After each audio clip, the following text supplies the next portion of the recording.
Have you ever wondered if you truly have control over your decisions, or if your actions are predetermined by external factors? The question of whether humans have free will is one that has puzzled great minds throughout history. In this video, we will explore the concept of free will, looking at both sides of the argument and providing insights from philosophers, scientists, and theologians. We will also delve into the related concepts of determinism and compatibilism. Imagine that you are walking through a city street when you come across a person in need. They ask you for money to buy food, and you have two choices. You can either give them money or walk away. At first, it may seem like you have complete control over your decision.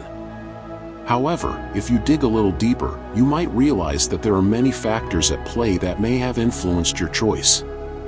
Perhaps you were raised to be generous, or maybe you are feeling guilty for some past actions. Alternatively, maybe you are in a rush and don't have time to stop and talk. In this scenario, it can be hard to determine whether you truly have free will or if external factors are controlling your decision. The concept of free will has been debated for centuries by philosophers, theologians, and scientists. At the heart of the debate is the question of whether humans have control over their actions or if they are predetermined by external factors. Determinism is the belief that all events, including human actions, are ultimately determined by previous causes. This view suggests that free will is an illusion, and our choices are simply the result of these external factors. On the other hand, compatibilists argue that free will and determinism can coexist. According to this view, even if our actions are determined by external factors, we can still have free will if we are able to act on our own desires and intentions. Compatibilists suggest that it is possible for our choices to be determined by previous causes and still be considered free if we are not being coerced or forced to act against our will. Some argue that we have free will because we are capable of making choices based on our own desires and intentions. We have the ability to reflect on our options and make decisions based on our values and priorities. This capacity for introspection and decision-making is what sets us apart from animals and machines, which act solely on instinct or programming. In contrast, others argue that our actions are predetermined by factors beyond our control. Our genetics, upbringing, environment, and even the chemical reactions in our brains may all influence our decisions. In this view, free will is an illusion, and our choices are simply the result of these external factors. The debate over free will and determinism has significant implications for moral responsibility.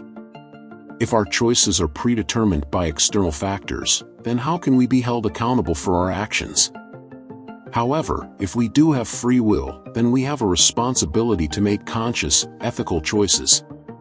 Compatibilists suggest that free will and determinism can coexist, and that we can still be held responsible for our actions even if they are determined by external factors. They argue that our ability to act on our own desires and intentions is what makes our choices free, even if those desires and intentions are influenced by external factors. Aristotle's view of free will emphasized the role of deliberation and choice in human action. He believed that humans have the ability to choose their actions based on their own desires and intentions, and that this ability to make choices sets us apart from animals and machines, which act solely on instinct or programming. Aristotle saw voluntary action as a choice made after deliberation, meaning that the individual has control over it. He also believed that a person's character and habits could influence their actions. For Aristotle, free will was closely linked to the concept of responsibility. He believed that individuals were responsible for their choices and actions, and that they could be praised or blamed for them accordingly. Overall, Aristotle's view of free will emphasized the importance of rational thought and deliberate action in human decision-making. He saw free will as an essential aspect of human agency, allowing us to shape our lives and take responsibility for our actions. One philosopher who had a different concept of free will compared to Aristotle was Baruch Spinoza.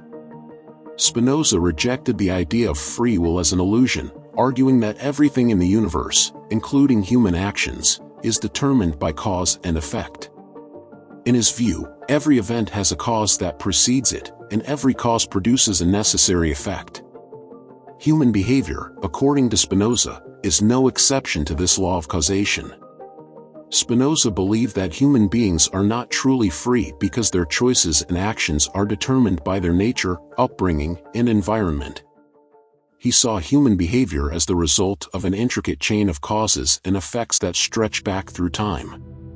Therefore, for Spinoza, there is no room for free will in the sense of an ability to choose one's actions freely and independently.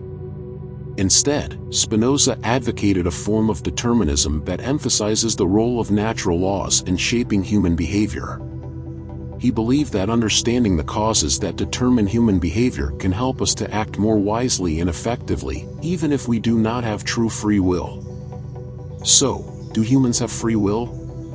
The answer may never be fully resolved. However, what is clear is that the ability to make choices and take responsibility for them is what sets us apart as human beings. Whether we subscribe to the belief in determinism, free will, or a combination of both, it is up to us to make conscious, ethical choices and be accountable for their consequences. In conclusion, the question of whether humans have free will is one that has fascinated and perplexed thinkers for centuries. While the debate may never be fully resolved, what is clear is that the ability to make choices and take responsibility for them is what sets us apart as human beings. Well, this was the thought-provoking video for today. If you do enjoy the content, make sure to drop a like, and for more interesting content, make sure to be subscribed.